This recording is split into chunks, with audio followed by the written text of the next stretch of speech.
गाडीमध्ये तुम्हाला माझा नवरा दाखवायचा राहून गेला बरं का. कुठं बसले तू, कुठं बसले ठाऊक काही.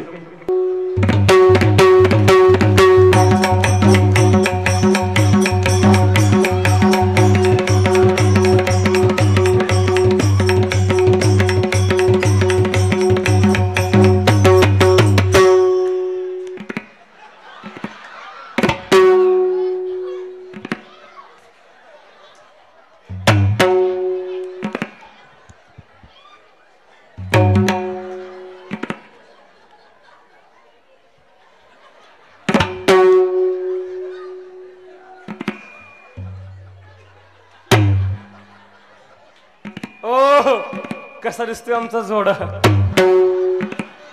कसा दिसतोय माझा पारश्या. पण तुम्ही म्हणाल पोरी तू एवढी तरणी दिसतीस, तुम्ही म्हणाल तू एवढी तरणी दिसतीस, मग मॉडेल का जुनं पकडलंस. पण बर का हो, पण आमच्या यांचा एक स्वभाव फार गोड आहे बर का. पाहायचं का तुम्हाला. खाली बस, बसा खाली, बसा बसा, उठा. पाहिलं किती गोड स्वभाव आहे. बसाव खाली, उठा. पाहिलं किती गोड स्वभाव आहे बरं का मंडळी. महिला मंडळ, नवरा असा पाहिजे, नवरा असाच पाहिजे. बस म्हणलं की बसला पाहिजे, उठ म्हणलं की उठलं पाहिजे, एक तडाखा दिला की डांबरी डांबरीनं पळत सुटला पाहिजे. हा यांचा स्वभाव मला फार आवडला बरं का. पण काय सांगू तुम्हाला,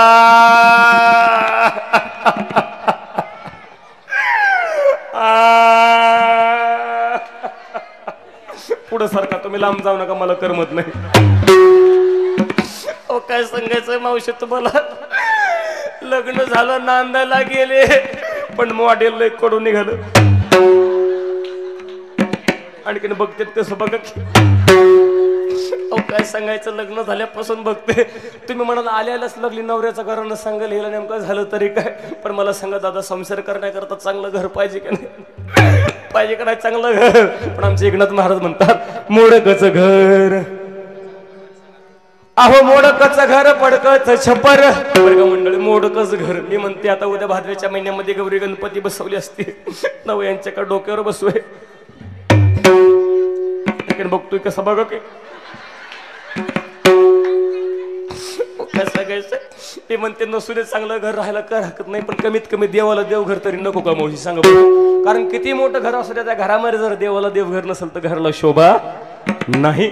कितीही मोठा बंगला असू द्या, त्या बंगल्याच्या समोर जर तुळशी वृंदावन नसेल तर बंगल्याला शोभा नाही. तसं दादा कितीही मोठं गाव असू द्या, कितीही लोकसंख्येचं गाव असू द्या, त्या गावामध्ये जर एखादं देवाचं किंवा देवीचं मंदिर नसेल तर गावाला सुद्धा शोभा नाही.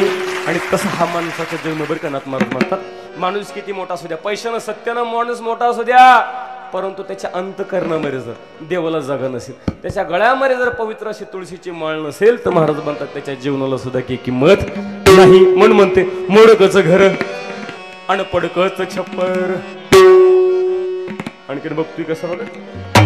आणि यांच्या देवाला देवघर नाही, म्हणून म्हणते दादला नको ग बाई, मला नवरा नको ग बाई. दादला नको नवरा नको, दादला नको ग बाई, दादला नको नवरा नको, दादला नको ग बाई. हा दादला आणि हा नवरा आणि हा ठोंब्या. आणखी हसतोय कसा बघा, सवत बसली होय तिकडं. तरी म्हणलं टीव्ही रिमोट कंट्रोल मध्ये, टीव्ही इकडं रिमोट तिकडे बरं का. पण काळजी करणं का बरं का, आता तुमचा ताण मिटला. यांना घेऊन जाते आळंदीला, इंद्रणीला पाणी आलंय, आंघोळ करून वापस आणून घालते बरं का.